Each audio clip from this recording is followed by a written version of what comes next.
The Chinese economy is getting hammered, and most people have no idea why this matters. Take a look. The Chinese stock market has fallen by 40% since 2021. The real estate market has been crumbling, and their economy is growing at the slowest rate in almost 3 decades. To put this all in perspective, in the year 2023, the United States S&P 500, the 500 largest companies in the United States stock market, grew by around 24%. In Europe, the benchmark 500, their stock market grew by around 11%.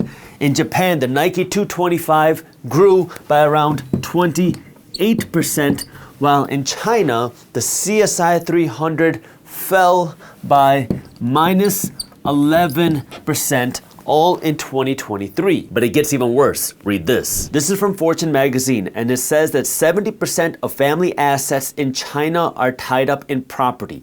And every time you see a 5% decline in home prices, that will wipe up 19 trillion yuan or $2.7 trillion in housing wealth. Well, if you scroll a little bit lower, what it says is that Chinese data shows that there's a mild drop in housing prices, but external data says that home prices have fallen by at least 15% in prime areas. And as more salt to this economic wound, Evergrande, who was the largest property developer in China, was just ordered by the courts in January 2024 to liquidate all their assets because they couldn't pay their bills. And unfortunately, if this wasn't enough, it gets a little bit worse. Workers and employees in China are not seeing pay raises. Instead, they're seeing the biggest drop in pay wages ever recorded in Chinese history. This means if you are a new college grad, you should expect to make a smaller starting salary than your peers. That means if you're switching your job, expect to get a pay cut. And that means even if you stay at your company, when you have a meeting with your boss about a potential annual raise, well, it looks like they might be cutting your salary instead. Don't believe me? Just read this excerpt from Reuters. Kola Yao earns 40% less this year than last year from their job promoting credit cards working at a Chinese state-owned bank. And if you scroll a little bit lower, it explains that financial firms and their regulators have cut salaries and bonuses because China is trying to move away from, quote, Western style hedonism. And it doesn't look like these issues are ending anytime soon because many people believe that 2024 is going to be the worst year out of this economic slowdown yet. So now that we kind of laid the basic foundation of what's going on with the Chinese economy, let's dig a little bit deeper and go over why this impacts people outside of China as well. Now, I do want to let you know that on February 6th of 2024, I am hosting my first ever wealth building workshop. So if you are interested in learning more about how you can systemize your finances, start building wealth, start investing your money for cash flow, and how you can build more wealth in 2024 despite all the economic issues going on, I'm hosting a free and live virtual summit. I'm going to do 2 sessions, one in the morning on February 6th and one in the evening on February 6th. Both of these are completely free. They're going to be live with me and you can join and learn for free. So if you'd like to join me on this wealth building workshop, it's my first time doing this, so I'm pretty excited. I would love to have you there. If you'd like to join me on February 6th, I got the link for you down in the description below. All you got to do is register because if you don't register, you're not going to get the link to actually join. The reason why this Chinese economic slowdown is so significant is because number one, China is the second largest economy in the world behind just the United States. And number two is that China is the world's largest trading partner with the United States. Now we know that when issues happen in China, they can impact other parts of the world. We all remember what happened in 2020 when this whole virus started in China and then it spread to many other parts of the world. Well, people are worried that if the Chinese economy continues to get hurt, if there are more and more defaults in China, that China will not be able to purchase more goods from the United States or they won't be able to supply goods for the United States. And this could have ripple effects to many other parts of the economy because there are such a large force in our world economy,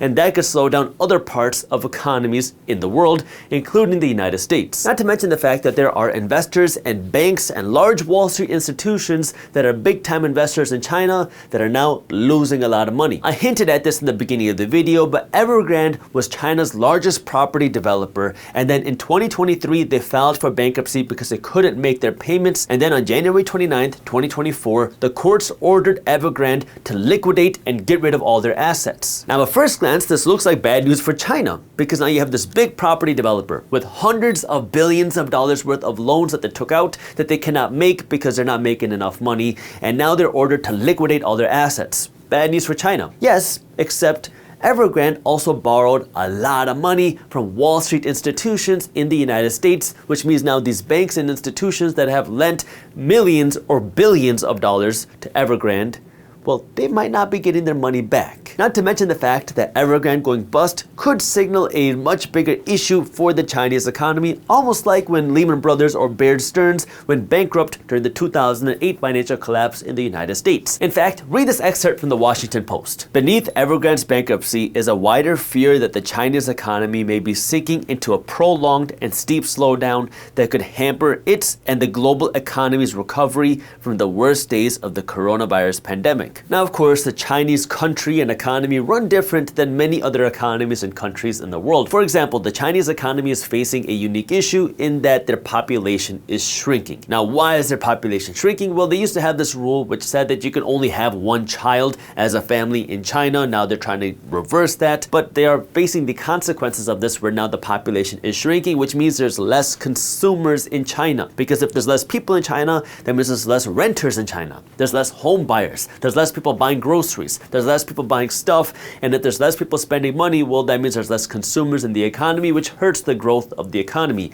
Not to mention the fact that China is also facing a consumer slowdown. People are just spending less money in China. Consumers are spending less money. Now, why are they spending less money? Well, I already kind of talked about the fact that consumers are making less money because companies are cutting salaries, starting salaries are falling, bonuses are being cut. So employees are making less incomes in China, which naturally means that people have less money to spend. But in addition to that, a lot of people in the Chinese economy are worried about the Chinese economy. So now instead of going out and spending money, they're saving money or working to pay down their debt. Now that might sound like a good thing that more and more people are saving and trying to build their own wealth by paying down their debt.